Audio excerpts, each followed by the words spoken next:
कृष्ण की अनुपस्थिति में राधा उसी आम के नीचे पहुंचती है और अपनी बीती हुई जिंदगी के उन तन्मय क्षणों की याद करते हुए यूँ कहती है, उस तन्मयता में तुम्हारे वक्ष में मुँह छिपाकर लजाते हुए मैंने जो जो कहा था, पता नहीं उसमें कुछ अर्थ था भी या नहीं।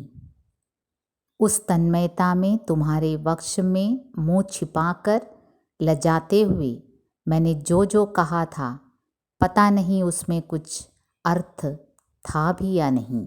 आम्र मंजरी का और राधा कृष्ण के प्रणय का गहरा संबंध है, जो धर्मवीर भारती जी ने मंजरी परिणय में काव्यात्मक रूप से चित्रित किया है। मंजरी परिणय आम्रबौर का गीत से शुरू होते हुए आम्रबौर का अर्थ समझाते हुए तुम मेरे कौन हो तक पहुंचता है मंजरी परिणय। वैसे आम्रबौर का गीत और आम्रबौर का अर्थ हमने अभी लिया नहीं है, उसमें कुछ ऐसे उनके गोपनीय तन्मयता के क्षण थे, तो मैंने सोचा उसे मैं नहीं लेती हूँ। लेकिन अब मैं फंस गई हूँ, क्योंकि उसी आम के नीचे जब राधा अपने तन्मय क्षणों के बारे में याद करती है, तो उस आम के मंजरी और उनके प्रणय का क्या संबंध है, इसका थोड़ा बहुत प्रकाश डालना ज़रूरी हो जाता है। वरना आम्रबौर का अर्थ क्या है और उनके उस परिणय से उनका क्या संबंध है, ये आप समझ नहीं पाएंगे। आम्र वृक्ष अर्थात आम का पेड़, ये राधा और कृष्ण के एक संगम स्थल हुआ करता था। अशोक वृक्ष एवं कदम्ब वृक्ष के समान ही आम्र वृक्ष महत्व का है। अशोक के पुष्प ने यदि अपने रक्तवर्णीय पुष्पों द्वारा संस्कृत कवियों के मन को आलोड़ित कर दिया था, तो आम्र मंजरी अपनी गंध के कारण उनको प्रभावित करती थी। आम की मंजरी वसंत के आगमन का संदेशवाहक होती है। वसंत ऋतु आपको पता ही है, ऋतुओं का राजा कहा जाता है, और वसंत ऋतु के आगमन पर आम के वृक्ष में नन्ही नन्ही हरे हरे रंग की मंजरी, और वो नन्हे नन्हे मोतियों के समान होती हैं, एक गुच्छे के रूप में लगता है।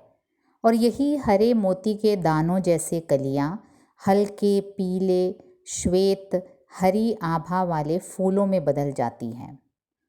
हिंदी में इस मंजरी को बौर कहते हैं। फाल्गुन मास आते आते पूरा आम का वृक्ष आम्र मंजरी से लद जाता है। संभवतः मंजरियों के मदमाती मादक गंध के कारण इसे बौर कहा जाने लगा, अर्थात मन को बौराने वाला, मन को एकदम मोहने वाला। संस्कृत के महान कवि कालिदास के कई काव्यों में, जैसे अभिज्ञान शाकुंतलम, मेघदूत, रघुवंश, कई काव्यों में आम्र मंजरी का भरपूर वर्णन किया गया है।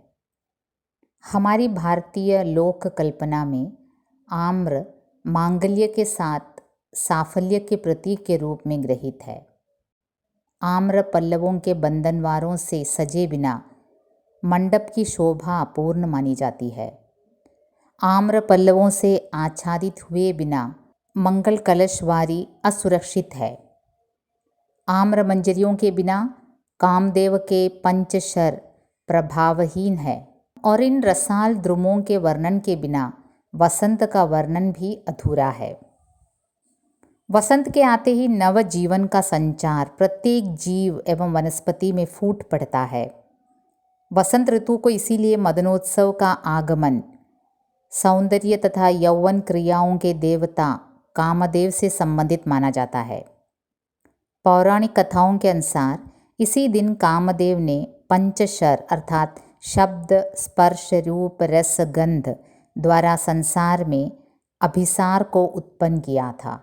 तो आप समझ गए होंगे, आम्र मंजरियों का आगमन और वसंत ऋतु का आगमन, ये सब प्रेमी प्रेमिका के मन में काम वासना उद्दीप्त करती है। आज राधा, विप्रलब्धा राधा उसी आम्र वृक्ष के नीचे अपनी स्मृतियों के सहारे पहुंची है, जहां खड़े होकर कृष्ण बांसुरी में उसका नाम लेकर उसे बुलाते थे। कभी कभार ऐसा भी होता था कि कृष्ण उस आम्र बौर के नीचे राधा की प्रतीक्षा घंटों करते, मगर किसी कारणवश राधा आ नहीं पाती तो कान्हा उदास मौन होकर वंशी होठों से हटा लेते, और जब काफ़ी प्रतीक्षा करने के बाद भी राधा का कोई नामो निशान न होता तो वे अनजाने में ही उदासी और खीज से उस आम्र वृक्ष की झुकी डाल पर खिले बौर को तोड़कर उसे चूर चूर कर मसल देते और श्यामल वन घासों में बिछी उस मांग सी उजली पगडंडी पर बिखेर देते। मांग सी उजली पगडंडी मतलब कुछ यूँ, जैसे आप देख रहे हैं। इसे कवि ने यूँ कल्पना किया है कि ये कुंवारी नारी की मांग है, उसके सदृश लगता है, देखो ये। और उस पगडंडी पर, उस राह पर बिछे आम्र बौर को राधा ये समझती है कि उसकी कुंवारी मांग में ही कान्हा ने आम्र बौरों से भर दिया हो। राधा का ये फैंटेसी है कि अनजाने में ही कृष्ण ने उसकी मांग भर दी है। इस प्रकार का राधा की कल्पना कवि ने आम्र बौर के गीत में किया है, जो मंजरी परिणय के अंतर्गत आता है। और आम के प्रथम प्रस्फुटन, ताज़ा ताज़ा आम्र बौर को राधा के समान ताज़ा उपमित किया गया है। राधा मानो अपनी कन्या होने का संकेत उन आम्र बौरों के द्वारा यूँ कहती है। आम का वह बौर मौसम का पहला बौर था, अछूता ताज़ा सर्वप्रथम। मैंने कितनी बार तुम में डूब डूब कर कहा है कि मेरे प्राण, मुझे कितना गुमान है कि मैंने तुम्हें जो कुछ दिया है वह सब अछूता था, ताज़ा था, सर्वप्रथम प्रस्फुटन था। राधा मानो आम्र बौर के द्वारा अपनी वर्जिन होने का गुमान करती है। दिखाई देती है कि वो कुंवारी है, वो वर्जिन है।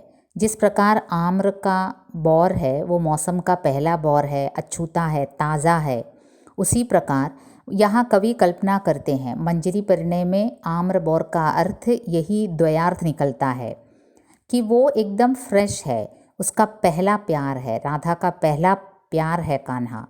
तो वह ताज़ी कुंवारी राधा जिसने अपना सर्वस्व कृष्ण के लिए लुटा दिया था। कब लुटा दिया था उसका वर्णन कवि सृष्टि संकल्प में करते हैं। देखिए 3 स्टेप्स जैसे है।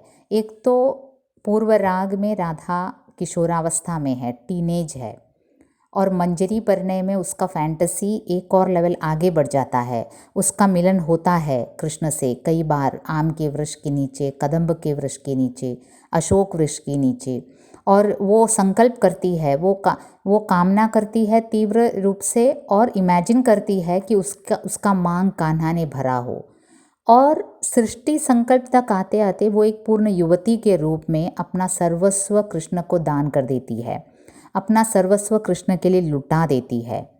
वही राधा आज उसी आम के वृक्ष के नीचे विप्रलब्धा रूप में खड़ी है। अपना सब कुछ कान्हा को देने के बाद कान्हा उसे छोड़कर चले जाते हैं। तो वही राधा जो कुंवारी थी, जिसने अपना सर्वस्व कृष्ण के लिए लुटा दिया था, आज उसी आम के नीचे खड़ी है। और क्या कहती है? वो कहती है, उस तन्मयता में तुम्हारे वक्ष में मुँह छिपाकर लजाते हुए मैंने जो जो कहा था, पता नहीं उसमें कुछ अर्थ था भी या नहीं। मैंने तुम्हारे छाती में मुँह छिपाकर लजाते हुए उस समय तन्मयता के क्षणों में पता नहीं क्या क्या कहा था, उसमें कुछ अर्थ था भी या नहीं। मैंने उस समय कहा था कि मेरा यह पहला प्यार है, ये आम्र बौर के समान ताज़ा है, लेकिन उसमें कोई अर्थ ही नहीं रहा। आम्र मंजरियों से भरी हुई मांग के दर्प में मैंने समस्त जगत को अपनी बेसुधी के एक क्षण में लीन करने का जो दावा किया था, पता नहीं वह सच था भी या नहीं।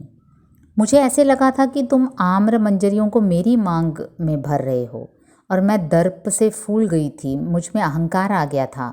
मैंने समस्त जगत को अपनी बेसुधी की अवस्था में, मतलब कि मैं बौरा गई थी, मैं पागल हो गई थी। मुझे लगा था तुमने मेरा मांग भरा है, और मैं बेसुधी की अवस्था में समस्त जगत को ललकारने लगी। एक क्षण में लीन करने का जो दावा किया था, पता नहीं वह सच था भी या नहीं। वो क्षण सच था या नहीं भी मुझे अभी पता नहीं लग रहा है। मैं उस समय तुम्हारे बाहों में थी, तुम्हारे वक्ष में मुंह छुपा कर लजाते हुए मैंने तन्मयता के क्षणों में क्या क्या कहा था। और मुझे लगा था तुम आम्र मंजरियों से मेरी मांग भर रहे हो, और उस अहंकार में मुझे लगा था कि कृष्ण मेरे अपने हो गए हैं। और उस बेसुधी में एक क्षण में लीन होकर मैंने दावा किया था कि मैं समस्त जगत को एक क्षण में लीन कर दूंगी। लेकिन पता नहीं वह सच था भी या नहीं। जो कुछ अब भी इस मन में कसकता है, इस तन में कांप कांप जाता है, वह स्वप्न था या यथार्थ, अब मुझे याद नहीं। अब राधा विप्रलब्धावस्था में समझने लगी है कि वो सब स्वप्न था, वो यथार्थ था ही नहीं। मुझे, मेरा शरीर कांप रहा है, इस तन में कांप कांप जाता है, मैं कांप रही हूँ, और मुझे लग रहा है उस तन्मयता के क्षण सभी स्वप्न था, उसमें कुछ यथार्थ था ही नहीं। पर इतना ज़रूर जानती हूँ कि इस आम की डाली के नीचे जहाँ खड़े होकर तुमने मुझे बुलाया था, अब भी मुझे आकर बड़ी शांति मिलती है। देखो वो कितनी प्यार में डूबी हुई है। कृष्ण उसे छोड़कर चले गए हैं, उनका कोई नामो निशान नहीं है। वो महाभारत के युद्ध के संचालन में लगे हुए हैं। राधा से उनका कोई नाता नहीं रह गया है। लेकिन राधा कहती है, मैं इतना ज़रूर जानती हूँ कि इस आम की डाली के नीचे जहाँ खड़े होकर तुमने कई बार मुझे बुलाया था अपने वंशी से, अब भी मुझे आकर बड़ी शांति मिलती है। उस संगम स्थल पर आने पर मुझे काफ़ी शांति मिलती है। तुम चले गए हो कान्हा, तुम मेरी कोई खबर नहीं रख रहे हो, लेकिन फिर भी हमारा जो संगम स्थल था, जो आम के वृक्ष के नीचे, अब भी जब मैं आती हूँ तो मुझे बड़ी शांति मिलती है। ना, मैं कुछ सोचती नहीं, कुछ याद भी नहीं करती। सिर्फ मेरी अनमनी भटकती उंगलियां मेरे अनजाने धूल में तुम्हारा वह नाम लिख जाती हैं जो मैंने प्यार के गहनतम क्षणों में खुद रखा था। नहीं नहीं, मैं अब तुम्हारे बारे में कुछ नहीं सोचती। सच कहती हूँ, अब मेरी बुद्धि थोड़ी थोड़ी जागने लगी है। अब मैं मन से नहीं, थोड़ी थोड़ी बुद्धि से भी काम करने लगी हूँ। मैं कुछ सोचती नहीं, कुछ याद भी नहीं करती। सिर्फ मेरी अनमनी भटकती उंगलियाँ। लेकिन देखो मेरी उंगलियाँ देखो, वो तो अभी भी तुम्हारे प्यार में पागल है। मेरे अनजाने धूल में तुम्हारा वह नाम लिख जाती हैं जो मैंने प्यार के गहनतम क्षणों में खुद रखा था। इन दोनों के प्यार के गहनतम क्षणों में ये आपस में जो नाम बुलाते थे, जो केवल ये दोनों जानते हैं, इन दोनों के अलावा कोई जानता नहीं है। उस प्यार के तन्मयता के गहनतम क्षणों में जो ये आपस में नाम बुलाते थे, जिसका किसी और को खबर नहीं है, वो राधा की उंगलियां अनजाने में धूल में अब भी लिख जाती हैं वो नाम। मैं कुछ सोचती नहीं, ना मैं कुछ सोचती नहीं, कुछ याद भी नहीं करती। सिर्फ मेरी अनमनी भटकती उंगलियां, मेरी उंगलियां अनजाने में ही, अनमनी सी अनजाने में ही धूल में तुम्हारा वह नाम लिख जाती हैं जो मैंने प्यार के गहनतम क्षणों में खुद रखा था, और जिसे हम दोनों के अलावा कोई जानता ही नहीं है। मतलब हमारा एकदम डीप सीक्रेट है, केवल हम दोनों ही वो नाम जानते हैं। और मेरी ये उंगलियां देखो, मैं सोचती नहीं तुम्हारे बारे में आजकल, लेकिन मेरी उंगलियां अनजाने में ही लिख डालती हैं। और ज्यों ही सचेत होकर अपनी उंगलियों की इस धृष्टता को जान पाती हूँ, चौंक कर उसे मिटा देती हूँ। और जैसे ही मुझे जानकारी होती है कि मेरी ये अनमनी उंगलियाँ धूल में तुम्हारा वो नाम लिख रही हैं जो हमारे तन्मयता के क्षणों में केवल हम दोनों ही आपस में बुलाते थे, वो नाम जब मेरी उंगलियां लिख डालती हैं और जब मुझे इस बात का बोध होता है, तो मैं चौंक कर उसे मिटा देती हूँ।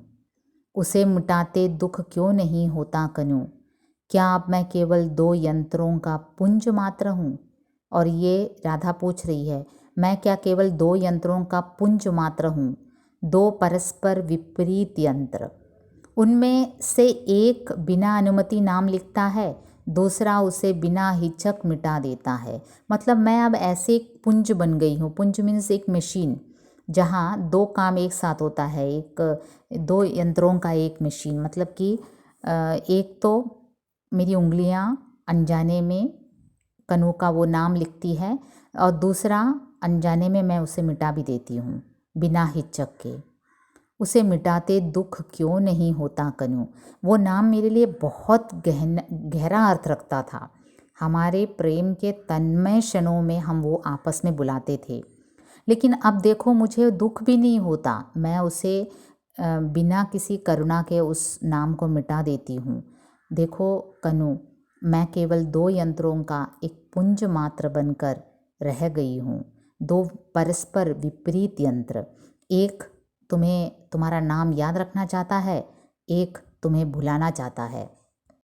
तीसरे पहर चुपचाप यहाँ छाया में बैठती हूँ और हवा ऊपर ताजी नरम टहनियों से और नीचे कपोलों पर झूलती मेरी रूखी अलकों से खेल करती है, और मैं आंख मूंद कर बैठ जाती हूँ और कल्पना करना चाहती हूँ कि उस दिन बरसते में जिस छौने को अपने आंचल में छिपा कर लाई थी, वह आज कितना कितना कितना महान हो गया है। और मैं तीसरे पहर यहाँ इसी आम के वृक्ष के नीचे आकर चुपचाप छाया में बैठती हूँ। और राधा कहती है, वहाँ उसे याद आता है, वो आंख मूंद कर बैठती है तो उसको सारा उसका भूतकाल याद आता है। जब वो कान्हा को हमने पूर्व राग में देखा कि एक छौने के समान एक बछड़े को कैसे प्यार से हम अपनी छाती से लगा लेते हैं, उस बरसते पानी में मैंने तुम्हें आंचल में छिपा कर गाँव की सीमा तक मैं लाई थी। वो छौना जो मेरे सामने एक शिशु सा था, वो आज कितना कितना कितना महान हो गया है। मैं तुम तक पहुंच ही नहीं पा रही हूँ, उतना महान तुम हो गए हो। कई बार ऐसे होता है कि आपने किसी को बहुत अपना समझकर, किसी को बहुत आत्मीयता से प्यार किया हो और वो छोड़कर चला जाए, वो बहुत ही महान बन जाए, आपकी पहुंच से बहुत परे बन जाए, तो आपके मन में भी ऐसी ही विचार उठने लगते हैं जैसे राधा के मन में उठी है। वो आंख बूंद कर ऐसी कल्पना करती है कि उस बरसते में जिस छौने को अपने आंचल में छिपा कर लाई थी, वह आज कितना महान हो गया है। मैं कुछ सोच नहीं पाती। सिर्फ जहाँ तुमने मुझे अमित प्यार दिया था, वहीं बैठकर कंकड़ पत्ते तिनके टुकड़े चुनती रहती हूँ। तुम्हारे महान बनने में क्या मेरा कुछ टूट कर बिखर गया है कनु? कहती है, मुझे तुम्हारे साथ बिताए गए क्षण सोचना भी इतना दर्दनाक लगता है।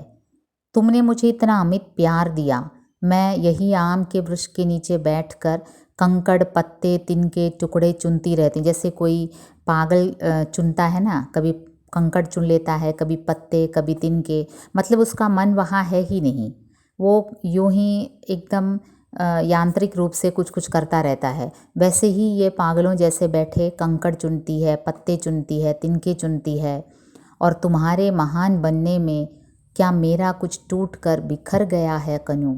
और पूछती है। यही धर्मवीर भारती की राधा। हम बार बार यही कहना चाहेंगे कि ये ऐसे प्रश्न हैं जो सूरदास की राधा ने कभी नहीं पूछा, जो विद्यापति के जयदेव के राधा ने नहीं पूछा। कनुप्रिया पूछती है, धर्मवीर भारती पूछते हैं राधा के द्वारा, क्या मेरा कुछ टूट कर बिखर गया है कनु तुम्हारे महान बनने में? तुम महान बने हो तो उसमें मेरा कुछ बिखर कर, तोड़ कर, मुझे तोड़ कर तुम गए हो। तुम महान बने हो, ये सच है, लेकिन मेरा कुछ टूट कर बिखर गया है इसमें कनु। मैं यहाँ पागलों जैसे तुम्हारा द्वारा दिया गया हुआ जो अमित प्यार था, उसे सोचकर यहाँ बैठकर कंकड़ पत्ते तिनके चुनती रहती हूँ और सोचती हूँ कि क्या मेरा कुछ टूट कर बिखर गया है कनु? तुम्हारे महान बनने में। वह सब अब भी ज्यों का त्यों है। दिन ढले आम के नए बोरों का चारों ओर अपना माया जाल फेंकना, जाल में उलझकर मेरा बेबस चले आना। यह आम का वृक्ष अब भी वैसे ही है कान्हा, ज्यों का त्यों है। दिन ढले आम के नए बोरों का चारों ओर अपना माया जाल फेंकना। एक समय में ये जो आम के बोरे मुझे मदोन्मत्त करते थे, वो आज मुझे माया जाल फेंक कर मुझे फंसा रहे हैं। जाल में उलझ कर मेरा बेबस चले आना, आज में मुझे यही दुख दे रहे हैं। ये जो उद्दीपन के कार्य थे जो प्रकृति में थे, ये जो वसंत का आना और आम्र बोरों का देख कर मन में कामुकता उत्पन्न होना, एक ज़माने में होता था जब तुम थे। अब ये आम के बोरे अब भी हैं। प्रकृति तो वैसे ही चली जा रही है। प्रकृति नियमित रूप से अपना रंग बदलती जाती है और आम के नए बोरे आज भी हैं, लेकिन आज वे माया जाल फेंक रहे हैं मेरे ऊपर। जाल में उलझकर मेरा चलना बेबस हो गया है। नया है केवल मेरा सूनी मांग आना, सूनी मांग, शिथिल चरण, असमर्पिता, ज्यों का त्यों लौट जाना। अब इसमें नया अगर कुछ है, देखिए आम का वृक्ष वहीं पर है, आम के बौर भी वहीं उसी तरह लग रहे हैं। अगर कुछ इसमें बदलाव है तो यही है कि मेरी मांग सुनी है। मैं कुंवारी जैसी हूँ, मेरी मांग सुनी है। एक बार था जब तुमने आम्र बौर को चूर कर मेरे मांग में भर दिया था। मेरा मांग आज सूना है, शिथिल, मेरे चरण आज शिथिल हैं। एक समय था जब इसी आम के वृक्ष के नीचे तुम वंशी बजाकर मेरा नाम पुकारते थे तो मैं बड़ी तेज से दौड़ कर आती थी, लेकिन वही मेरे चरण आज शिथिल हैं, असमर्पिता हैं। किसी के लिए समर्पित करने के लिए मेरे पास कुछ है ही नहीं, कोई है ही नहीं मेरे पास। ज्यों का त्यों लौट जाना। उस तन्मयता में आम्र मंजरी से सजी मांग को तुम्हारे वक्ष में छिपा कर लजाते हुए बेसुध होते होते जो मैंने सुना था, क्या उसमें भी कुछ अर्थ नहीं था? उस समय मेरी मांग में आम्र मंजरी के से भर कर मैं तुम्हारे वश में छिपा कर लजाते हुए बेसुध होते होते, उस समय तो मेरा होश ही चला गया था, बेसुध थी, होश खो बैठी थी मैं। और जो मैंने सुना था उस समय तुमने भी बड़े प्यार से मुझे कई गोपनीय बातें कही थी, क्या उसमें भी कुछ अर्थ नहीं था? तुम यूं ही कह रहे थे कान्हा, उसमें भी कुछ अर्थ नहीं था। प्रेम के तन्मय क्षणों में तुमने मुझे बेसुध कर कर क्या क्या बातें की थी, क्या उसमें भी कुछ अर्थ नहीं था? तो विप्रलब्धा राधा यहाँ 3-4 प्रश्न यूँ पूछती है। एक तो ये है कि क्या मैं केवल 2 यंत्रों का पुंज मात्र बन गई हूँ? दूसरी ये पूछती है कि क्या मेरा कुछ टूट कर बिखर गया है कनु तुम्हारे महान बनने में? फिर वो पूछती है कि बेसुध होकर मैं जब तुम्हारे वश में छिपा कर लजाते हुए बेसुध होते होते जो मैंने सुना था तुम्हारी बातें, क्या उसमें भी कोई अर्थ नहीं था? पता नहीं उसमें कुछ अर्थ था भी या नहीं। उस तन्मयता में तुम्हारे वक्ष में मुंह छिपाकर लजाते हुए मैंने जो जो कहा था, पता नहीं उसमें कुछ अर्थ था भी या नहीं।